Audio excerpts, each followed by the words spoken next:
Hello बच्चों, कैसे हैं आप सभी। उम्मीद है बहुत अच्छे होंगे और बहुत अच्छी आप तैयारी कर रहे होंगे। आपकी तैयारी को देखते हुए एक और क्लास लेके आया हूँ आपके लिए मैं। बड़ी इंपॉर्टेंट क्लास है और उम्मीद मैं करूँगा आपसे कि आप सभी क्वेश्चनों का आंसर साथ साथ में देंगे मेरे। ठीक है, तो पहला प्रश्न पढ़िए दोस्तों सामने है कि MS पावर पॉइंट में बनाई गई प्रस्तुति। क्या दोस्तों, क्या पूछ रहा है आपसे, ध्यान से देखिएगा कि MS पावर पॉइंट में बनाई गई प्रस्तुति यानी कि प्रेजेंटेशन को किस फाइल फॉर्मेट में सेव किया जाता है, और ये फॉर्मेट स्लाइड, टेक्स्ट, इमेज तथा अन्य ऑब्जेक्ट को सुरक्षित रखने में सक्षम भी होता है। तो बताइए दोस्तों, क्या होगा इसका सही जवाब। पहला प्रश्न आप समझ गए होंगे। चार ऑप्शन है, .ppt, .pptx, या फिर .doc, .docx, .xls, या फिर बात करें .xlsx, या उपरोक्त सभी। तो MS पावर पॉइंट में बनाई गई प्रस्तुति, ठीक है, फाइल को फॉर्मेट में सेव किया जाता है और ये फॉर्मेट स्लाइड, टेक्स्ट, इमेज तथा अन्य ऑब्जेक्ट को सुरक्षित रखने में सक्षम होता है। तो बात किसकी की जा रही है दोस्तों, ये MS पावर पॉइंट की जा रही है यहाँ पे। तो MS पावर पॉइंट के लिए होता है दोस्तों, यहाँ पे लिख देता हूँ मैं, ये होता है दोस्तों .pptx होता है, या .ppt या .pptx की बात करें तो ये होता है दोस्तों MS पावर पॉइंट के लिए। .doc या .docx होता है दोस्तों MS वर्ड फाइल के लिए। किसके लिए होता है बच्चों, MS वर्ड फाइल के लिए होता है। और .xlss होता है दोस्तों MS एक्सेल के लिए। किसके लिए बच्चों, MS एक्सेल के लिए होता है। तो अच्छी तरह समझ लेना इस प्रश्न को। यहाँ पे आएगा दोस्तों MS पावर पॉइंट की बात की जा रही है, तो यहाँ पे आएगा ए ऑप्शन .ppt या .pptx, है ना। ये एक्सटेंशन होता है दोस्तों, फाइल को पहचानने का प्रकार होता है। ठीक है, तो उम्मीद करूंगा बच्चों ये प्रश्न आपको अच्छे समझ में आ गया होगा और पहले का आंसर सभी बच्चों ने सही दिया होगा। अब चलते हैं आज के दूसरे प्रश्न की ओर। दूसरा प्रश्न पूछ रहा है आपसे कि पावर पॉइंट का उपयोग सामान्यतः किन उद्देश्यों के लिए किया जाता है, विशेष रूप से जब किसी, मैं थोड़ा नीचे कर देता हूं क्वेश्चन को, ठीक है। पावर पॉइंट का उपयोग सामान्यतः किन उद्देश्यों के लिए किया जाता है, विशेष रूप से जब किसी विषय को प्रभावी तरीके से प्रस्तुत यानी कि प्रेजेंट करना हो। तो पहला ऑप्शन नोट्स और आउटलाइन बनाने के लिए, प्रोजेक्ट प्रेजेंटेशन के लिए, प्लानिंग इंफॉर्मेशन कम्युनिकेट करने के लिए, या उपरोक्त सभी। तो बच्चों यहाँ पे आएगा नोट्स और आउटलाइन बनाने के लिए, पहला ऑप्शन एकदम सही है। दूसरा है प्रोजेक्ट प्रेजेंटेशन के लिए, बी ऑप्शन भी यहाँ पे सही है। प्लानिंग इंफॉर्मेशन कम्युनिकेट करने के लिए, तो ये भी यहाँ पे सही है दोस्तों। तो यहाँ पे आएगा पहला, दूसरा, तीसरा, तीनों सही है। अब आएगा दोस्तों यहाँ पे उपरोक्त सभी। क्या आएगा बच्चों, यहाँ पे उपरोक्त सभी आएगा। दूसरे में आएगा डी ऑप्शन इज राइट, उपरोक्त सभी। उम्मीद करता हूँ दूसरा प्रश्न भी आपका एकदम सही हो गया होगा। अब चलते हैं आज के तीसरे प्रश्न की ओर। तीसरा प्रश्न पूछ रहा है आपसे कि स्लाइड शो के दौरान जब एक स्लाइड से दूसरी स्लाइड में परिवर्तन होता है तो उस पर लागू इफेक्ट को क्या कहा जाता है, और यह प्रेजेंटेशन को अधिक आकर्षक कैसे बनाता है। बताइए बच्चों, क्या होगा इसका सही जवाब कि स्लाइड शो के दौरान एक स्लाइड से दूसरी स्लाइड में परिवर्तन होता है तो उस पर लागू इफेक्ट को क्या कहा जाता है, और ये प्रेजेंटेशन को अधिक आकर्षक कैसे बनाता है।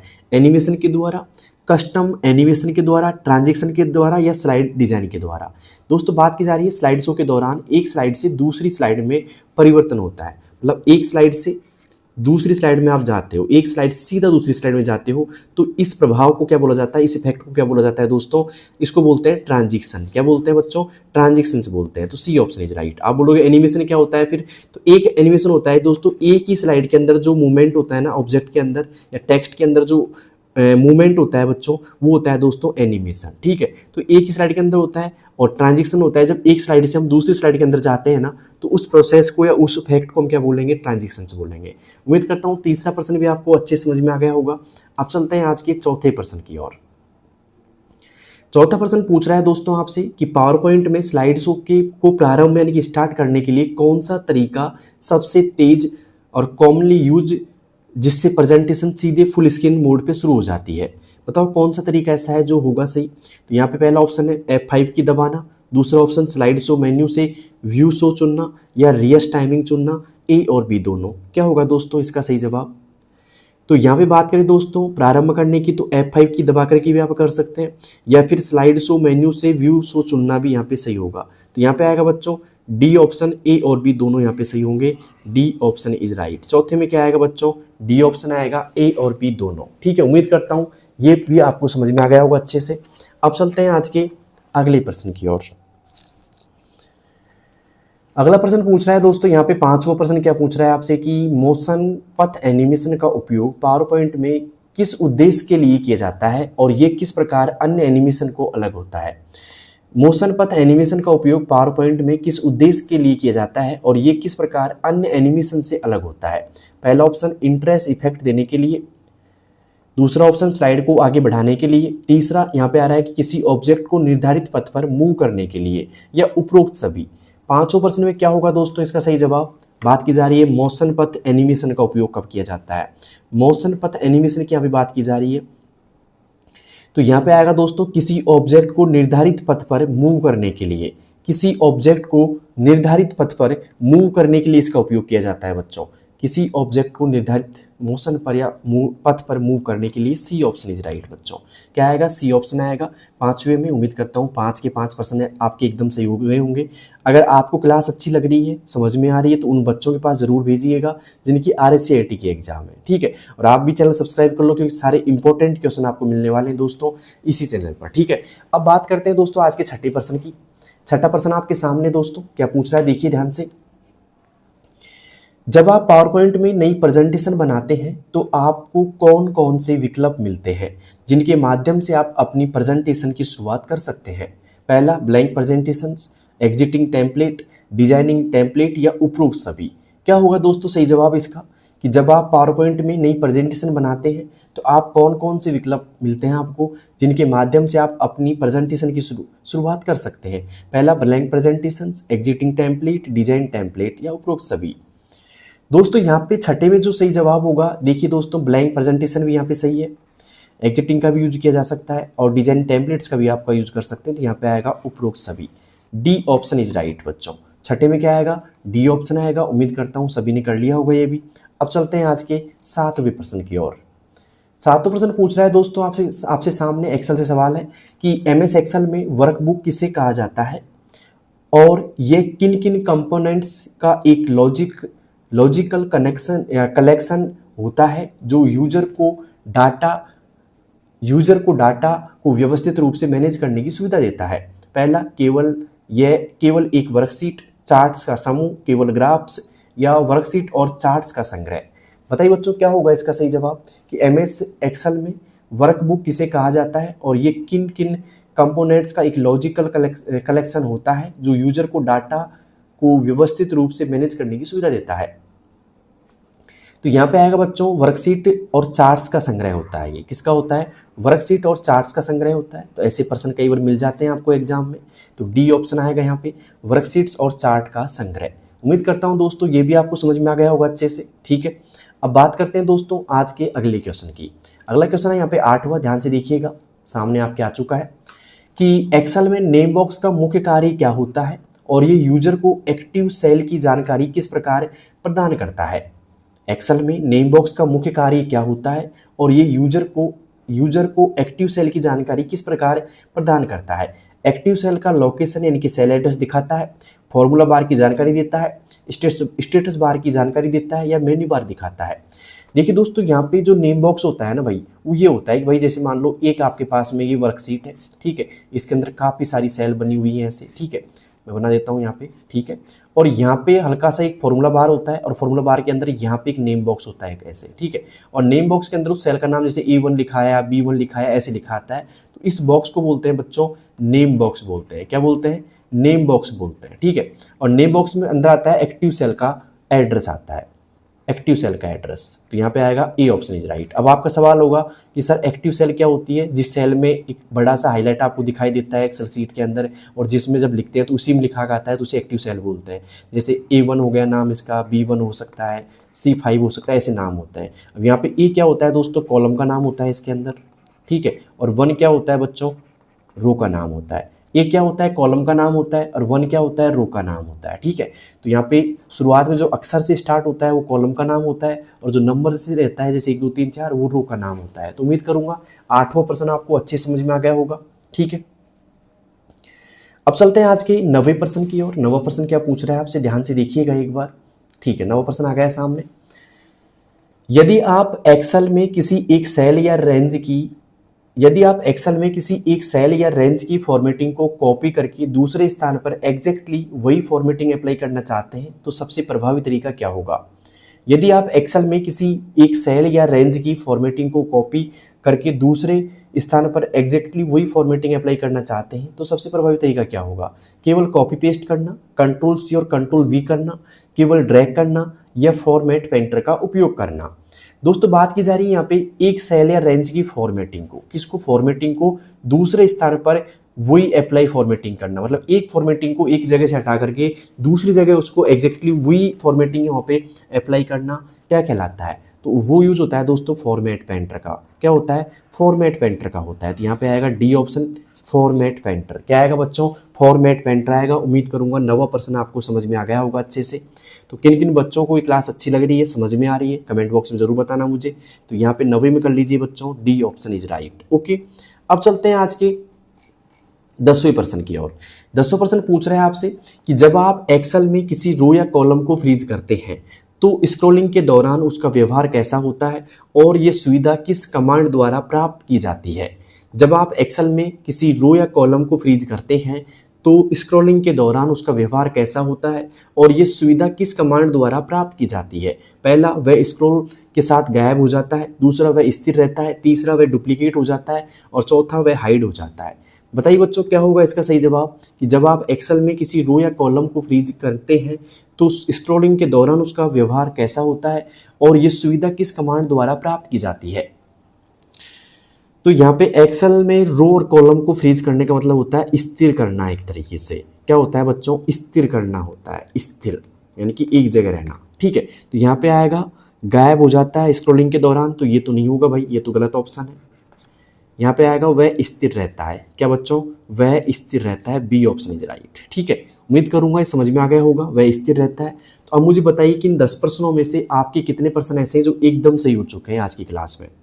तो किन किन बच्चों के 10/10 स्कोर बन चुका है अब तक की क्लास में जो मैंने बताया उसमें से? जल्दी से आप मुझे कमेंट बॉक्स में बताना। अब चलते हैं दोस्तों आज के 11वें प्रश्न की ओर। 11वां प्रश्न पूछ रहा है, यहाँ पे 12वां प्रश्न भी स्टार्ट हो जाता है, मैं थोड़ा नीचे कर देता हूँ इसको। ठीक है, तो 11वां प्रश्न पूछ रहा है दोस्तों आपसे कि एक्सेल 2019 में किसी सेलेक्टेड सेल को एडिट करने के लिए कौन सी फंक्शन की सबसे अधिक उपयोगी होती है जिससे आप सेल के अंदर के डाटा को डायरेक्टली मॉडिफाई कर सकते हैं? एक्सेल 2019 में किसी सेलेक्टेड सेल को एडिट करने के लिए कौन सी फंक्शन की सबसे अधिक उपयोगी होती है जिससे आप सेल के अंदर के डाटा को डायरेक्टली मॉडिफाई कर सकते हैं? F3, F5, F7 या F2? बताइए बच्चों क्या होगा इसका सही जवाब? उम्मीद करूंगा आप सभी बच्चे इसका सही जवाब देंगे भाई। तो एक्सेल 2019 में किसी सेलेक्टेड सेल को एडिट करने के लिए कौन सी फंक्शन की सबसे अधिक उपयोगी होती है भाई? तो वो होती है बच्चों F2। ये क्वेश्चन बार बार पूछा जाता है कि भाई किसी फाइल का नाम एडिट करना, किसी आइकन का नाम एडिट करना, किसी फोल्डर का नाम एडिट करना या किसी सेल के अंदर आप एडिट करना चाहते हैं तो आप कौन सी फंक्शन कुंजी प्रेस करेंगे बच्चों? F2 प्रेस करेंगे। D option is right, F2। क्या आएगा बच्चों? यहाँ पे F2 आएगा। उम्मीद करूंगा सभी बच्चे इसका सही जवाब देंगे। ठीक है, तो दे दिया होगा आपने है खैर वैसे तो बताइए इन 11 प्रश्नों में से कौन कौन बच्चों के 11/11 सही हो चुके हैं भाई? क्लास अगर आपको अच्छी लग रही है, समझ में आ रही है तो उन बच्चों के पास जरूर शेयर करो जिनकी RSCIT के एग्जाम है। ठीक है, अब चलते हैं आज के 12वें प्रश्न की ओर। 12वां प्रश्न पूछ रहा है आपसे कि यदि आप किसी डॉक्यूमेंट को प्रिंट करने से पहले उसका पूरा लेआउट, मार्जिन, हेडर, फुटर आदि देखना चाहते हैं तो कौन सा व्यू सबसे उपयुक्त होता है? वेरी इंपॉर्टेंट क्वेश्चन है कि यदि आप डॉक्यूमेंट को प्रिंट करने से पहले उसका पूरा लेआउट, मार्जिन, हेडर, फुटर आदि देखना चाहते हैं तो कौन सा व्यू सबसे उपयुक्त होगा? पहला option normal view, print layout view, outline view या वेब लेआउट व्यू। क्या होगा बच्चों यहाँ पे सही जवाब? जल्दी से आप मुझे बता सकते हैं कमेंट बॉक्स के अंदर।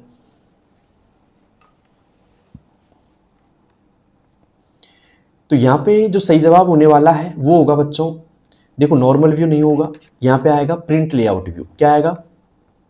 प्रिंट लेआउट व्यू आएगा। तो बी ऑप्शन इज राइट। ठीक है, उम्मीद करूंगा 12वां प्रश्न भी आपको समझ में आ गया होगा और सभी ने सही आंसर दिया होगा इसका भी। अब चलते हैं आज के बिना किसी देरी के अगले क्वेश्चन की और। अगला क्वेश्चन आपकी स्क्रीन पे आ चुका है सामने, 13वां प्रश्न। देखिए ध्यान से, पोर्ट्रेट और लैंडस्केप विकल्प MS वर्ड में किस प्रकार की सेटिंग को दर्शाते हैं जो डॉक्यूमेंट के पेज की दिशा यानी कि ओरिएंटेशन को निर्धारित करती है? Page orientation, page size, page layout या ऑल ऑफ द अबव? क्या होगा दोस्तों इसका सही जवाब? मतलब एक तरीके से पोर्ट्रेट और लैंडस्केप जो विकल्प होता है वो MS वर्ड में किस प्रकार की सेटिंग को दर्शाते हैं? दोस्तों ये दर्शाते हैं पेज ओरिएंटेशन को। किसको दोस्तों? पेज ओरिएंटेशन को दर्शाते हैं। और यहाँ पे दो होते हैं, एक होता है पोर्ट्रेट, एक होता है लैंडस्केप। और ये जो पोर्ट्रेट होता है ये बाय डिफ़ॉल्ट होता है भाई, बाय डिफ़ॉल्ट ये रहता है दोस्तों, ठीक है, बाय डिफ़ॉल्ट रहता है। पोर्ट्रेट की बात की जाए दोस्तों, तो जो पोर्ट्रेट होता है ना वो रहता है दोस्तों यहाँ पे एक वर्टिकल पेज के आकार में, है ना। और जो लैंडस्केप होता है बच्चों, लैंडस्केप एक तरीके से हम बात करें ये होता है हॉरिजेंटल में। किस में होता है बच्चों? हॉरिजेंटल में होता है। तो उम्मीद करूंगा ये आप समझ गए होंगे, ठीक है। बाय डिफ़ॉल्ट कौन सा मोड रहता है पेज का? पोर्ट्रेट होता है MS वर्ड के अंदर। तो उम्मीद करूंगा ये क्वेश्चन आपको अच्छे समझ में आ गया होगा। और 13वें में आपने लगा लिया होगा ए ऑप्शन पे टिक। किस पे दोस्तों? ए ऑप्शन पे टिक लगा लिया होगा। अब चलते हैं आज के अगले प्रश्न की। और अगला प्रश्न है हमारा, ध्यान से पढ़िएगा, कि यदि आप MS वर्ड में किसी डॉक्यूमेंट का ओरिएंटेशन पोर्ट्रेट से लैंडस्केप में बदलना चाहते हैं तो निम्न में से कौन सा विकल्प आपको ये परिवर्तन करने की सुविधा देता है? वापस सुनिए, यदि आप MS वर्ड में डॉक्यूमेंट का ओरिएंटेशन पोर्ट्रेट से लैंडस्केप में बदलना चाहते हैं, तो मतलब पोर्ट्रेट से लैंडस्केप में बदलना चाहते हैं, तो निम्न में से कौन सा विकल्प सबसे अधिक उपयोगी होगा? मतलब आपका वर्तमान ऐसे पोर्ट्रेट है, आप इसको यहाँ से बदल करके ऐसे आड़ा पेज करना चाहते हैं, मतलब वर्टिकल से आप हॉरिजॉन्टल में करना चाहते हैं, तो किसका उपयोग करेंगे? हेडर फुटर टूल बार का बिल्कुल भी नहीं होगा इसका। तो प्रिंट लेआउट का, इसका भी नहीं होगा बच्चों। यहाँ पे आएगा पेज सेटअप डायलॉग बॉक्स का। किसका दोस्तों? पेज सेटअप डायलॉग बॉक्स का आएगा, ठीक है। C option is right. क्या आएगा बच्चों इसमें? सी ऑप्शन आएगा, पेज सेटअप डायलॉग बॉक्स। उम्मीद करता हूँ ये प्रश्न भी आपको समझ में आ गया होगा। और कई बार ऐसे प्रश्न पूछे जाते हैं आपसे, तो इन प्रश्नों को आप गलत नहीं करोगे, ठीक है। तो उम्मीद करूंगा ये प्रश्न आपको अच्छे समझ में आ गया होगा, ठीक है। अब चलते हैं आज के अगले प्रश्न की। और अगला प्रश्न पूछ रहा है हमसे 15वां यहाँ पे, कि MS वर्ड 2019 में रिबन इंटरफेस विभिन्न टैब में विभाजित होता है। इनमें से कौन सा विकल्प एक वैध टैब को दर्शाता है जो डॉक्यूमेंट एडिटिंग के उपयोग में होता है? बताइए बच्चों, क्या होगा इसका सही जवाब? गेट्स, विंडोज, टैब्स या डोर्स? तो यहाँ पे आएगा बच्चों टैब्स। क्या आएगा? टैब्स ही आएगा यहाँ पे। तो सी ऑप्शन इज राइट, ठीक है। अब बात करते हैं दोस्तों आज के 16वें प्रश्न की। और 16वां प्रश्न है कि हेडर और फुटर का उपयोग MS वर्ड में मुख्यतः किस उद्देश्य के लिए किया जाता है, विशेष रूप से बड़े डॉक्यूमेंट में बनाए रखने के लिए? क्या होगा दोस्तों इसका सही जवाब? डॉक्यूमेंट को सजाने के लिए, प्रत्येक पेज के शीर्ष और नीचे समान जानकारी दिखाने के लिए, या केवल प्रिंटिंग के समय उपयोग के लिए, या टेक्स्ट फॉर्मेटिंग के लिए?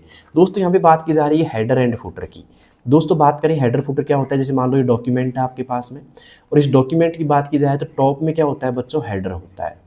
क्या होता है? हेडर होता है। और बॉटम में क्या होता है बच्चों? फुटर होता है। क्या होता है? फुटर होता है। तो हेडर और फुटर यहाँ पे होता है। एक तरीके से बात करें, जो फुटर होता है वो बॉटम में होता है, हेडर होता है जो टॉप में होता है, शीर्ष में होता है। तो यहाँ पे आएगा दोस्तों प्रत्येक पेज के शीर्ष और नीचे समान जानकारी दिखाने के लिए। मतलब क्या होता है कि भाई आप जब हेडर फुटर यूज करते हैं तो सेम जानकारी प्रत्येक पेज में आपको दिखाई देती है अलग अलग। अब कभी आपने MS वर्ड पढ़ा होगा तो आपको पता होगा इस चीज़ का, ठीक है। साथ ही बता देता हूँ, मैंने RSCIT के लिए जो आपकी बुक की है ना 1 से 10 तक क्लास अपलोड कर चुका हूँ मैं, ठीक है। तो एक बात बता दूँ मैं आपको कि भाई मैंने MS वर्ड की क्लास डाल रखी है, उसके अंदर देखना प्रैक्टिकल क्लास आपको दिखेगी जिसमें मैंने बता रखा है हेडर फुटर के बारे में अच्छे से आपको, ठीक है। अब चलते हैं दोस्तों आज के 17वें प्रश्न की ओर। उम्मीद करता हूँ ये तो आपको समझ में आ गया होगा। 17वां प्रश्न आपके सामने है कि MS वर्ड में फॉर्मेट पेंटर का उपयोग किस कार्य के लिए किया जाता है, विशेष रूप से जब आपको एक ही फॉर्मेटिंग को कई स्थानों पर लागू करना होता है। तो फॉर्मेटिंग हटाने के लिए, फॉर्मेटिंग कॉपी करने के लिए, पेज सेटअप के लिए, या स्टाइल्स बनाने के लिए? दोस्तों यहाँ पे आएगा फॉर्मेटिंग कॉपी करने के लिए। फॉर्मेट पेंटर का उपयोग क्या आता है दोस्तों? फॉर्मेटिंग कॉपी करने के लिए आता है। 17वें में आएगा बच्चों B option is right, formatting copy करने के लिए। अब चलते हैं दोस्तों आज के 18वें प्रश्न की। और 18वां प्रश्न है कि सूचना सुरक्षा प्रबंधन प्रणाली इंफॉर्मेशन सिक्योरिटी मैनेजमेंट सिस्टम यानी कि ISMS। ध्यान रखना दोस्तों, कई बार पूछा जा सकता है कि ISMS की पूरी यहाँ पे फुल फॉर्म क्या होती है? इंफॉर्मेशन सिक्योरिटी मैनेजमेंट सिस्टम, ठीक है। के लिए कौन सा ISO स्टैंडर्ड सबसे उपयुक्त माना जाता है? ISO 9000, ISO 14000, ISO 22000 या ISO 27001? दोस्तों यहाँ पे आएगा सही जवाब इसका ISO 27001। उम्मीद करूँगा समझ में आ गया होगा। D option is right, ISO 27001 आएगा, डी ऑप्शन इज राइट। उम्मीद करूंगा दोस्तों 18% आपको समझ में आ गया होगा। ISO 27001।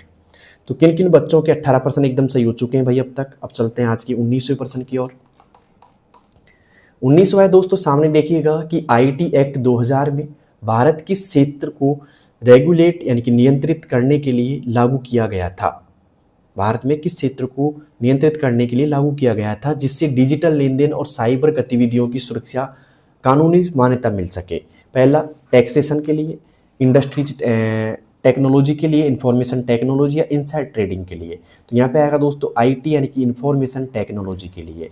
C option is right बच्चों। 19वीं में क्या आएगा, सी ऑप्शन आएगा इंफॉर्मेशन टेक्नोलॉजी के लिए। अब चलते हैं आज के 20वें प्रश्न की ओर। 20वां प्रश्न पूछ रहा है आपसे कि निम्न में से कौन सा मेलिशियस प्रोग्राम ऐसा होता है जो एंटीवायरस सॉफ्टवेयर की पहचान से बचने या उसे निष्क्रिय करने का प्रयास करता है। वर्म, रेट्रोवायरस या ट्रोजन हॉर्स या स्पाईवेयर। तो बच्चों यहाँ पे ऐसे निष्क्रिय करने का प्रयास करता है तो वो करता है दोस्तों रेट्रोवायरस करता है। कौन करता है बच्चों, रेट्रोवायरस करता है। B option is right, retrovirus. ठीक है, तो इन 20 प्रश्नों में से आपके कितने पर्सन ऐसे हैं जो एकदम सही हो चुके हैं क्लास में, पूरे की पूरी 20 के 20? तो मुझे बताना कमेंट बॉक्स के अंदर। वैसे मुझे बताओ कि आपके इन 20 प्रश्नों में से अब तक की क्लास में कितने पर्सन ऐसे हैं जो एकदम सही हो चुके हैं। ठीक है, अब चलते हैं आज के 21वें प्रश्न की ओर। 21वां प्रश्न पूछ रहा है आपसे, ध्यान से देखिएगा कि ऐसा कौन सा गूगल का ऑनलाइन लर्निंग प्लेटफॉर्म है जहां शिक्षक यानी कि टीचर आसानी से असाइनमेंट्स दे सकते हैं, अनाउंसमेंट्स कर सकते हैं और छात्रों को इंटरेक्शन दे सकते हैं या कर सकते हैं। तो बताइए दोस्तों क्या होगा इसका सही जवाब। जैसे गूगल क्लासरूम, गूगल फॉर्म्स होगा, गूगल सीट्स होगा या गूगल डॉक्स होगा। क्या होगा दोस्तों सही जवाब इसका। तो यहाँ पे ऐसा कौन सा गूगल का ऑनलाइन लर्निंग प्लेटफॉर्म है भाई, तो यह है दोस्तों गूगल क्लासरूम। क्या है बच्चों, गूगल क्लासरूम है। A option is right, Google classroom. 21वें में क्या आएगा बच्चों, ए ऑप्शन आएगा गूगल क्लासरूम। तो 21वां भी आपको समझ में आ गया होगा भाई अच्छे से। अब चलते हैं आज के 22वें प्रश्न की और 22वां प्रश्न है कि ध्यान से देखिएगा 22वां प्रश्न क्या है कि गूगल शीट्स का मुख्य उपयोग किस कार्य के लिए किया जाता है, विशेष रूप से जब डाटा को एनालाइज, ऑर्गेनाइज और विजुलाइज करना है। गूगल शीट्स का मुख्य उपयोग किस कार्य के लिए किया जाता है, विशेष रूप से जब डाटा को एनालाइज, ऑर्गेनाइज और विजुलाइज करना हो। तो क्या आएगा दोस्तों इसका सही जवाब, टेक्स्ट डॉक्यूमेंट बनाने के लिए, स्प्रेडशीट तैयार करने और डाटा एनालाइज के लिए, प्रेजेंटेशन बनाने के लिए या ड्राइंग बनाने के लिए सॉरी। तो यहाँ पे आएगा स्प्रेडशीट तैयार करने के लिए और डाटा एनालाइज करने के लिए। B option is right. ये हो गया दोस्तों 22वां क्वेश्चन खत्म। अब चलते हैं आज के 23वें प्रश्न की ओर। 23वां प्रश्न पूछ रहा है आपसे, ध्यान से देखिएगा कि गूगल डॉक्स का उपयोग किस उद्देश्य के लिए किया जाता है और यह कोलैबोरेटिव वर्क में किस प्रकार सहायक होता है। केवल रीडिंग के लिए, केवल ऑफलाइन एडिटिंग के लिए, डॉक्यूमेंट्स बनाना, एडिट करना और रियल टाइम कोलैबोरेशन करना, या केवल फाइल स्टोरेज के लिए। तो यहाँ पे बच्चों यहाँ पे आएगा कि डॉक्यूमेंट्स बनाना, एडिट करना और रियल टाइम कोलैबोरेशन करने के लिए। तो सी ऑप्शन इज राइट। क्या आएगा बच्चों 23वें में, सी ऑप्शन आएगा, डॉक्यूमेंट बनाना, एडिट करना और रियल टाइम कोलैबोरेशन करना। तो उम्मीद करता हूं दोस्तों 23वां आपने कर दिया होगा टिक और सी ऑप्शन यहाँ पे लगा दिया होगा बच्चों। अब चलते हैं आज के 24वें प्रश्न की ओर। 24वां प्रश्न है कि गूगल स्लाइड का उपयोग किस प्रकार के कार्य के लिए किया जाता है, विशेष रूप से जब आपको इंफॉर्मेशन को विजुअली प्रेजेंट करना हो। बताओ बच्चों क्या होगा इसका सही जवाब। गूगल स्लाइड का उपयोग किस प्रकार के कार्य के लिए किया जाता है, विशेष रूप से जब आपको इंफॉर्मेशन को विजुअली प्रेजेंट करना हो। पहला स्प्रेडशीट बनाने के लिए, प्रेजेंटेशन बनाने और दिखाने के लिए, केवल टेक्स्ट लिखने के लिए या केवल डाटा स्टोर करने के लिए। बताइए बच्चों क्या होगा इसका सही जवाब कि गूगल स्लाइड का उपयोग किस प्रकार के कार्य के लिए किया जाता है। तो बात की जा रही है यहाँ पे स्लाइड की। तो ध्यान रखना दोस्तों, जब स्लाइड का ऑप्शन आ जाता है ना लिखा हुआ, तो एक तरीके से हम प्रेजेंटेशन बनाने के लिए काम लेते हैं इसको। किसके दोस्तों, प्रेजेंटेशन बनाने के लिए। तो B option is right, presentation बनाने और दिखाने के लिए बच्चों, प्रेजेंटेशन बनाने और दिखाने के लिए इसका उपयोग किया जाता है। तो 24वें में आएगा बच्चों B option is right, presentation बनाने एंड दिखाने के लिए इसका उपयोग किया जाता है। अब चलते हैं बच्चों आज के आखिरी प्रश्न की ओर। आखिरी प्रश्न है हमारे सामने कि गूगल फॉर्म्स का उपयोग किस कार्य के लिए किया जाता है और ये डाटा कलेक्शन में कैसे सहायक होता है कि गूगल फॉर्म्स का उपयोग किस कार्य के लिए किया जाता है और ये डाटा कलेक्शन में कैसे सहायक होता है। पहला ऑप्शन चार्ट बनाने के लिए, दूसरा ऑप्शन ऑनलाइन सर्वे, क्विज और फीडबैक कलेक्ट करने के लिए, या सी ऑप्शन केवल डॉक्यूमेंट बनाने के लिए या केवल प्रेजेंटेशन बनाने के लिए। बताइए बच्चों क्या होगा यहाँ पे 25वें का सही जवाब कि गूगल फॉर्म्स का उपयोग किस कार्य के लिए किया जाता है और ये डाटा कलेक्शन में कैसे सहायक होता है। तो यहाँ पे आएगा बच्चों कि ऑनलाइन सर्वे क्विज और फीडबैक कलेक्ट करने के लिए काम आता है दोस्तों। ये ऑनलाइन सर्वे क्विज और फीडबैक कलेक्ट करने के लिए काम आता है। 25वें में आएगा बच्चों बी ऑप्शन इज राइट। तो उम्मीद करता हूँ दोस्तों ये क्लास आपको अच्छी लगी होगी। 25 में से 25% भी आपके सही हुए होंगे। तो अब बताना मुझे कितने परसेंट ऐसे हैं जो आपके सही हो चुके हैं 25 में से। क्लास अगर आपको अच्छी लगी हो, समझ में आई हो, तो आप बताइए कमेंट बॉक्स के अंदर मुझे। और हाँ, इस क्लास को उन बच्चों के पास ज़रूर शेयर करो जिनकी RSCAT के एग्जाम है। हो सकता है इस क्लास से उनको काफ़ी बेनिफिट मिले, क्योंकि मैं जो क्वेश्चन लेके आ रहा हूँ आपकी बुक से रिलेटेड क्वेश्चन लेके आ रहा हूँ। जो आपकी बुक है ना उससे संबंधित क्वेश्चन लेके आ रहा हूँ आपके लिए। तो ये क्लास आपको अच्छी लगेगी, ठीक है। और साथ में इन क्वेश्चनों में से ऐसे क्वेश्चन होंगे कई जो ऐसे कैसे वो आपको मिल जाएंगे एग्जाम में, ठीक है। अब मिलते हैं दोस्तों अगली क्लास में। तब तक के लिए बेस्ट ऑफ लक। अपनी तैयारी को और बेटर कीजिएगा, ठीक है, जिससे आप एक तरीके से और बेटर पेपर करके आएंगे, ठीक है। मिलते हैं दोस्तों अगली क्लास में। तब तक के लिए बेस्ट ऑफ लक। धन्यवाद। Thank you, thank you, thank you, bye.